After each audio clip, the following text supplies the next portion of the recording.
This is Gama's marshmallow cream fudge. Gama was Don's mom, and she made this fudge since her kids were little. And Tony declared it the best fudge. It's very creamy. And the secret that I haven't seen too many people use is the marshmallow cream.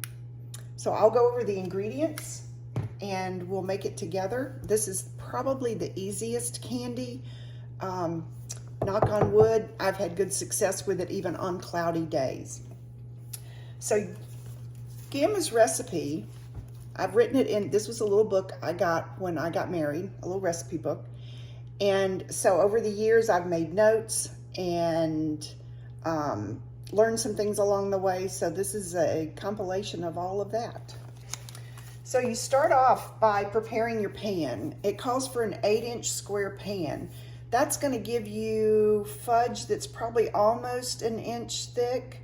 So if you want it to spread out even more, you could use 9.5 by 13 or 9 by 13, or really any size pan depending on how thick you want the fudge. But I use an 8 by 8.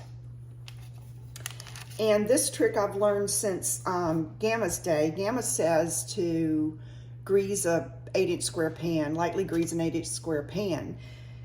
I found that this trick of using parchment paper as a cradle works really well for anything you bake in a square pan. Fudge, brownies. So what I did was I cut 2 pieces of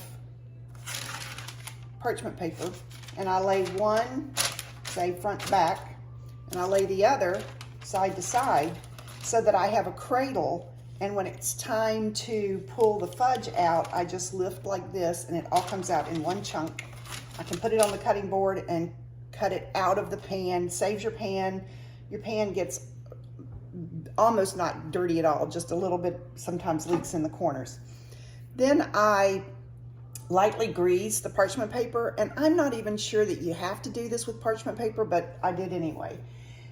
I've kind of gotten in the habit of using this refined coconut oil for greasing because it softens in your hands. It softens at a low temperature, like 70 something degrees. Just makes it easy to spread around. It's expensive, so if you don't have it on hand, you don't have to get it, but you can use butter. You can use Pam even.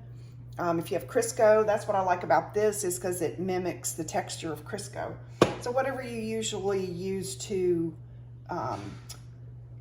grease your pan, that's fine to use for this. So my pan is ready, and I'm going to try a never before tried technique today because I'm videotaping, and that's what you do when you're videotaping. You try something you've never tried. I'm going to try making part of the fudge with raisins and part without raisins, because this is a household that Don likes raisins in his fudge and I prefer the pure thing. So I'm going to try to pour a little bit of fudge in the pan without raisins and then dump the raisins in the rest and stir it up and pour that in the other part. So we shall see how successful I am. It won't be the end of the world if I have to eat fudge with raisins. So that is pre-prep. That got the pan ready. I'm going to use a nice heavy, this I think is a 4-quart saucepan. Actually, I think for this recipe I could probably use a 3-quart, but 4-quart just gives you lots of nice space.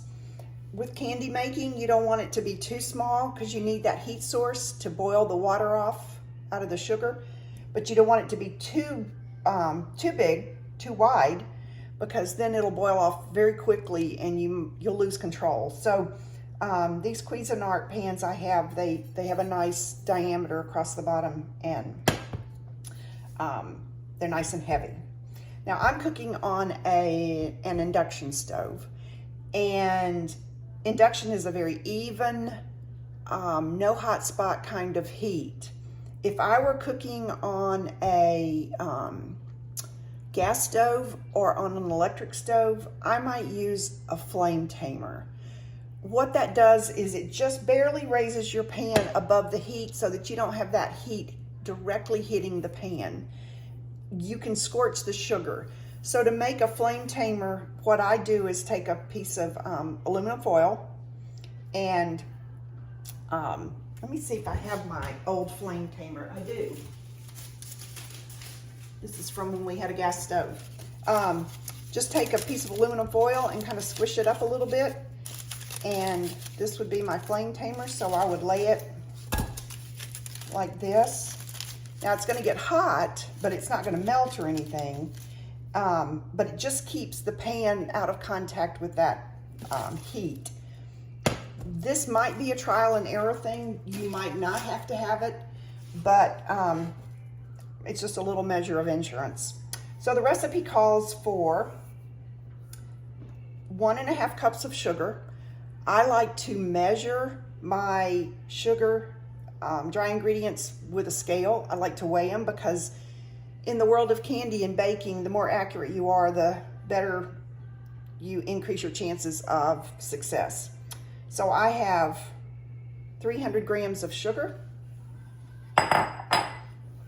Calls for a jar, and her recipe calls for a jar of marshmallow cream. Well, there's 7 ounce and 13 ounce. So I wasn't sure exactly. And so I have used 7 ounces for years. I don't know if 13 ounces would make it even fluffier. I'm not really sure. So if you want to sacrifice a batch of fudge for science, you could try that out. Now, as you can see, this is incredibly messy, sticky to get this out of the jar. I know of no other way to do this. So I'm just going to work at getting this out. I will turn off the video while I fight with the marshmallow cream.